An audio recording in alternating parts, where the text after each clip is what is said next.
Okay, so hi, I am Crystal Sheldon. I am the director for Java and Education at Oracle. This is our final webinar in a series where we were building a card game. This one's called Card Visuals with Text Blocks.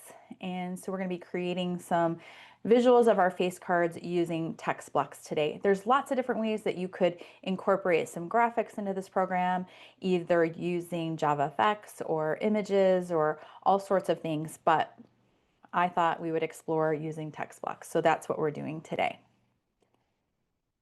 A recap for people who maybe haven't been following along with our journey.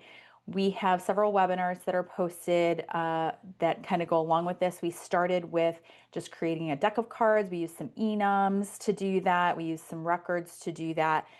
And we created a class for the deck of cards. And then we moved on and we created methods, and we created a deal method to deal those cards out. We created a player class that had an array list to hold the hand. And then we started doing some other things like shuffling the deck and playing a game. And you can find all of that posted on our YouTube channel and also at learn.java. So today we're going to just go through what are text blocks in case people aren't unaware of what a text block is. It is something that came out in Java 15, and they're kind of cool. So let's look at what they are. They are a multi-lined string literal that avoids the need to use most of our escape sequences. So it's a way for us to put some text on the screen and have it format however we typed it into the editor.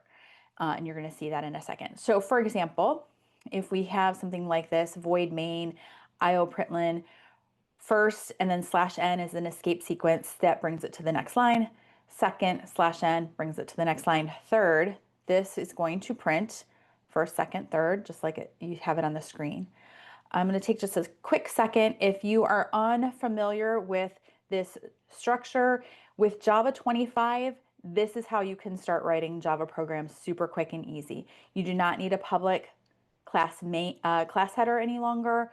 You do not need public static void main string args any longer. You can just do void main, and it will intuitively grab the name of the file as the class name for this class, and it just really lowers the overhead for students.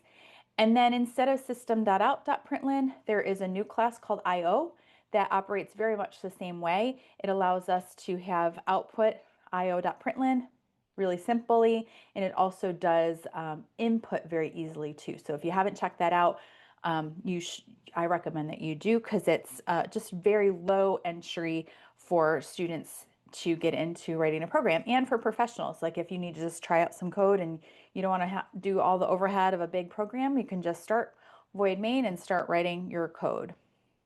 Okay, so this is what traditionally without text blocks the code would look like.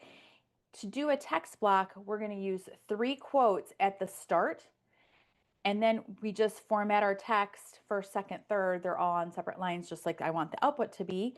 And that's going to print out the same thing as the previous code. So we start with these 3 quotes at the beginning.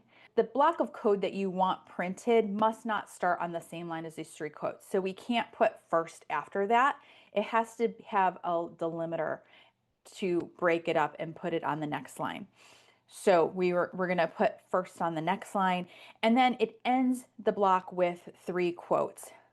And those 3 quotes at the end do not need to be on a line by themselves. I kind of like it that way. It just kind of wraps it up for me a little bit like braces, but you could also put that after third and you're going to get the same result.